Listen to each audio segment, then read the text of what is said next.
What is up, guys? Rick Kackis here. Honestly, thank you so much for stopping by, clicking on my content, even though it doesn't have a Mythoclast in it. It honestly does mean a lot. Guys, we've got some very exciting news, well, some personally exciting news, and some pretty cool Destiny 2 news to cover. And that's due to the brand new Bungie weekly update that has just released, unveiling official information. Now, the personal news and why I sound a little bit different is because I am currently at Bungie's studio. I can't say more than that, but just keep an eye on the channel in the next coming weeks, and there's going to be some awesome stuff. Now, let's go over the official news. Firstly, earlier this week, Bungie released a brand new Shadowkeep Vidoc, which included just a ton of info. Not only info they shared, but also just background info, screenshots, blink and you'll miss it moments that unveiled a lot about how Shadowkeep is working. I did a full breakdown. It's linked up above. Check it out if you haven't. And some more general news is that this week, well, if you're listening to these words, it's already happened, the annual pass content has been bundled with Forsaken.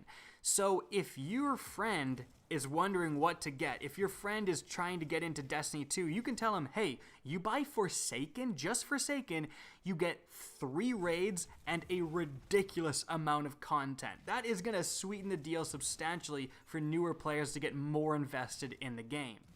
Now, moving on, Bungie talked a little bit about how the launch of the brand new Shadowkeep raid would work. It is going live on October 5th, which is actually a Saturday for the first time ever.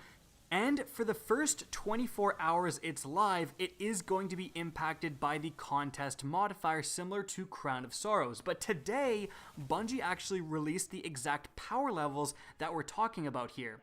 So, when you load into that brand new raid on the Black Garden, if you're above power 890 on that first day, it won't matter. It's going to treat you like you're 890 power in the first encounter. And that's going to scale all the way to power 920 for the final encounter for, assumedly, the boss fight encounter.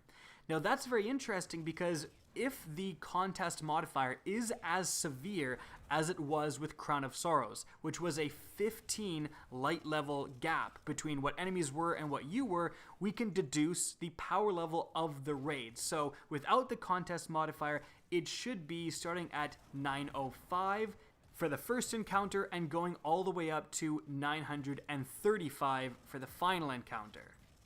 Or is Bungie going absolutely crazy and we do know the max is 960? Are you going to be 40 light levels below enemies? Well, actually, one of the things they did update with the game that's coming with Shadowkeep is that you can now damage enemies that are 100 light different than what you are. And that means that, yeah, 40 light levels behind is actually a possibility, which seems pretty insane. Now, if you are one of the few people able to tackle this challenge within the first 24 hours, this is the brand new emblem you're going to attain. So again, this is just for people who beat the new raid within 24 hours. After the time's up, accessibility to this completely goes away. But we also have the just normal emblem showcased here that you get for beating this new raid. Honestly, it kind of looks way cooler than the 24-hour emblem, just going to say that and move on here. Next up, Bungie kind of talked about some of the bug fixes coming with Shadowkeep. First off, you know when you try to apply something like a shader and it fills out the bar and nothing happens? And I know you boys are grinding Reckoning out there when you try to make a moat and you have to make the same moat like 9 times. Well, apparently they're fixing that, thank goodness, with Shadowkeep.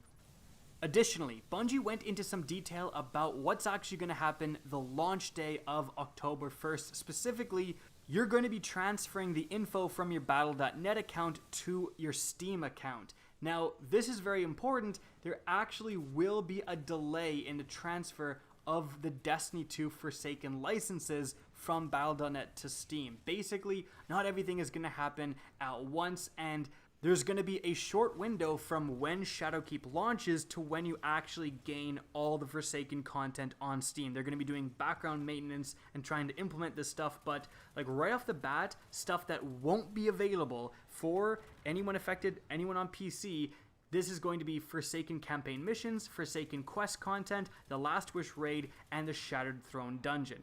That's important because, like, if you're planning on, okay, Shadowkeep launches, the first thing I'm going to do is hit up the Last Wish raid, you literally can't. So plan accordingly.